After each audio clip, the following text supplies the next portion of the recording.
Track 34. In today's lecture, I want to look at one of Australia's least loved animals, but one that has an interesting history from which I think we can learn a fundamental lesson about problem solving.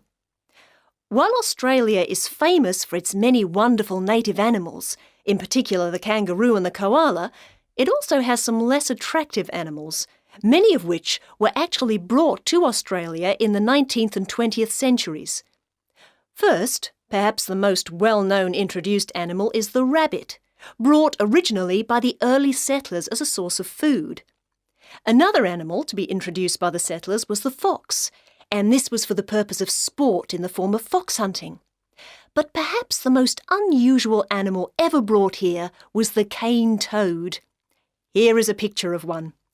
It's a large, and some people would say very ugly species of toad, and was deliberately imported to this country by the sugarcane farmers in 1935 in an attempt to eradicate the beetle which destroys the sugarcane plant. So, how does the beetle do this? Well, it lives in the cane and drops its eggs onto the ground around the base of the plant.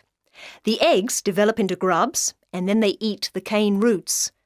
This, as you would expect, is far from good for the plant. And the result is, of course, that within a short period of time, the plant dies.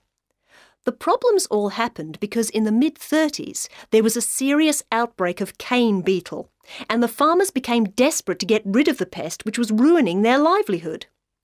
About this time, news was trickling in from overseas about a toad, which supposedly ate the beetles which killed the cane. It was reported that this cane toad, which was native to Central America, had been taken to Hawaii, where cane is also grown, and introduced with apparent success. So, with the backing of the Queensland authorities, the farmers arranged to import 100 toads from Hawaii. The toads were then released into the cane fields to undertake the eradication of the cane beetle. As predicted, the toads started to breed successfully, and within a very short time their numbers had swollen. But there was one serious problem.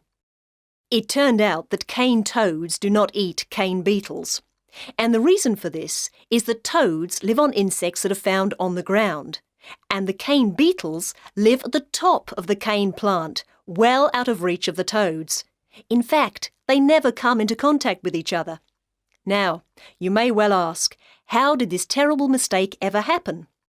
And the reason is quite simply that the farmers were desperate to find a way of ridding their fields of the cane beetle, and so they accepted the reports that had been written, without ever doing their own research. Meanwhile, much of tropical northeast Australia is infested with the cane toad, which serves no purpose whatsoever, and experts claim that the toad is spreading south in plague proportions. The added irony is that in 1947, just 12 years later, an effective pesticide was developed which actually kills the beetle, thereby ensuring the survival of the sugarcane industry to this day. Now, as agricultural scientists, we have to ask ourselves, what lessons are to be learned from this tale? And I can think of three main points. Firstly, one should never rely on claims which are not backed up by evidence, i.e., in this case, evidence that the cane toad actually eats the grub of the cane beetle and thereby kills the pest. Secondly, we should look very carefully at possible effects of introducing any living species into a new environment. And lastly, one should not allow one's decision-making to be influenced by a sense of desperation, which may cloud the issue. In other words, one should always seek objective advice.